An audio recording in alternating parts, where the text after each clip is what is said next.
gentlemen, dear friends, in addition to what Natalia already said, I would like to mention that in the 1990s, the problem of racism and neo-fascism reappeared in European societies, both in the West and in the East of Europe.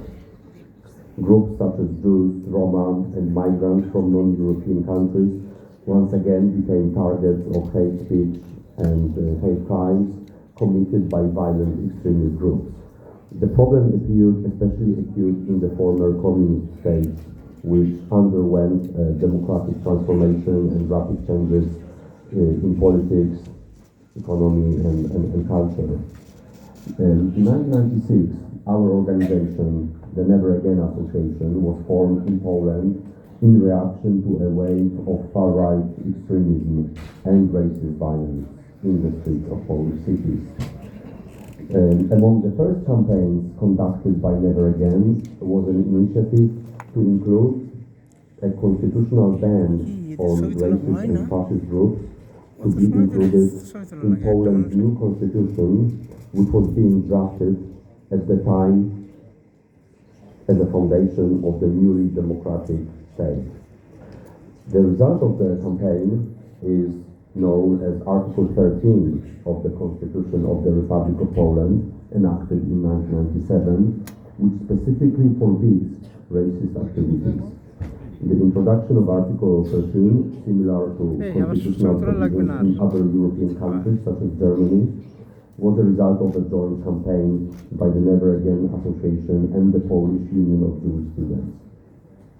The article reads, I quote, "Political parties and other organizations whose programs are based upon totalitarian methods and the modes of activity of Nazism, fascism, and communism, as well as those whose programs or activities sanction racial or national hatred, the application of violence for the purpose of obtaining power or to influence the state policy, or provide for the secrecy of their own structure or membership, shall be prohibited."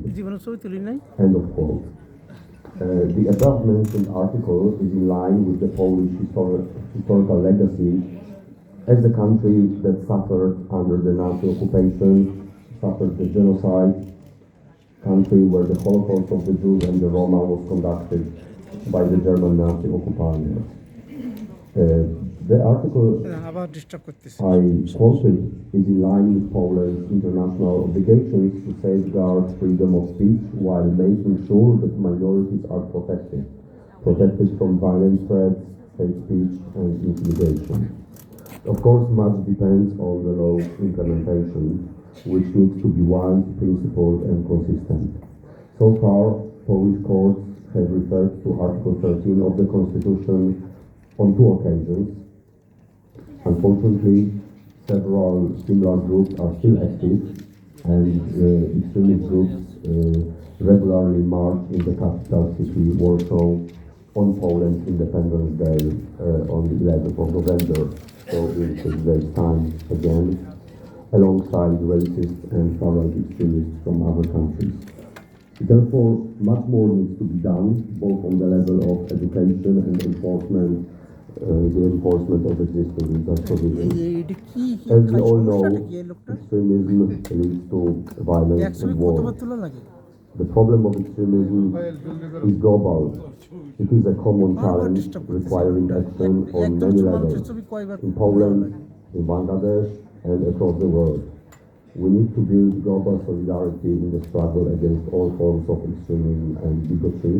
And let me add that in the last years, the issue of defending the rights of minorities in Poland and the issue of upholding constitutional provisions the focus of mobilization forces in Poland. And I have brought an illustration of that.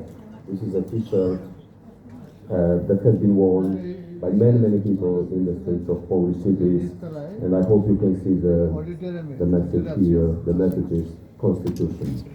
And on this note,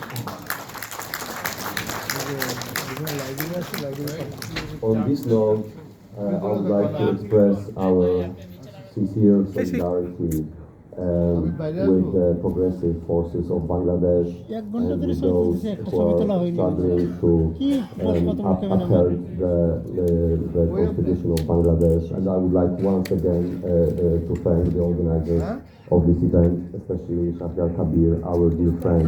It is a pleasure and an honor to be here. Joy Bangla. Thank you very much.